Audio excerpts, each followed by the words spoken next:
जय श्री राम। राधे राधे। सभी बंधुओं को विदित है, पूर्व में हमने वीडियो में बताया था कि हम चंडीगढ़ आए हुए हैं गुरुजी के साथ, और गुरुजी मेरे सामने बैठे हुए हैं। आज उनसे कुछ एक प्रश्न पूछना चाहता हूँ चाय पीते पीते कि गुरुजी, आप हमेशा गणित के बारे में बताते रहते हैं कि गणित में ये है, गणित में वो है, गणित में सब कुछ है। तो आप गणित के बारे में, मैंने एक वीडियो देखा था आपका षड बल वाला, जो छह बल के बारे में आपने बताया था, उसमें से आप उनको बताइएगा, हम और हमारे दर्शकों को उससे क्या हो सकता है, आप इसके बारे में वीडियो कर ही रहा। यस। तो 6 प्रकार के बल का मैंने वीडियो डाला था, और 6 प्रकार के बल जो होते हैं दादा, उसमें सबसे बड़ा इम्पोर्टेंट होता है, सबसे पहला बल होता है काल बल। अब कुछ लोगों का क्या होता है कि देखना, आप जनरली आपका भी देखना, पूरे साल में 2-3 महीने ऐसे आते हैं कि खराब हो रहते हैं, बड़ा दिक्कत करते हैं आपको। सही है ना।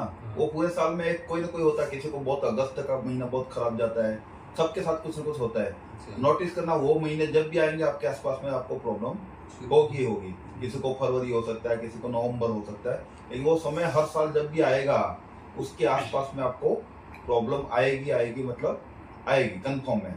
ये होता है काल बल। उस समय में आपको बल कम मिलता है।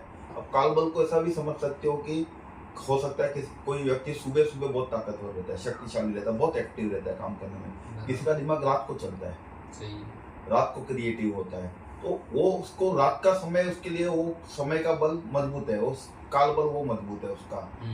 ठीक है। तो काल बल का मतलब ये होता है समय का बल आपके साथ जुड़ा हुआ है। दूसरा होता है दादा जो है वो है दिग बल, दिशा का बल। आप समझ लो जैसे बीजेपी सबसे बड़ी पार्टी है, लेकिन उसकी सबसे ज्यादा सीटें कौन सी दिशा से आती है? जहां हम बैठे, नॉर्थ, उत्तर दिशा। मतलब हम भी नॉर्थ में, एग्जैक्ट पंजाब मत पकड़ो, नॉर्थ है ना, यूपी बिहार सब, ये पूरा नॉर्थ से उसको सीटें ज्यादा आती है। लेकिन साउथ इंडिया में उनकी सीटें कम आती है। पश्चिम भारत में भी आती है, लेकिन नॉर्थ इंडिया से उनको ज्यादा आती है, लेकिन साउथ इंडिया से कम आती है। ये होगा कि कौन सी दिशा से आपको ज्यादा बल मिलता है, कौन सी दिशा में बैठने से आपका काम हो जाता है, कौन सी दिशा में निकलने से आपका काम हो जाता है, कौन सी दिशा में आपका मेन द्वार, मुख्य द्वार बना दो तो आपका काम हो जाए, उसको बोला जाता है दिग बल। अगर ये दिग बल आपने सही एंगल पे सही तरीके से कर दिया, फिर एनर्जी है ना। फिर दूसरा एक और बल आता है जिसको बोला जाता है चेष्टा बल, इमोशनल स्ट्रेंथ जिसको बोलते हैं। अभी आप समझ लो कि आप एक चीज में बहुत बढ़िया मास्टर हो, है ना, मुझे मालूम है। तो अब उस चीज में आप बहुत मास्टर हो,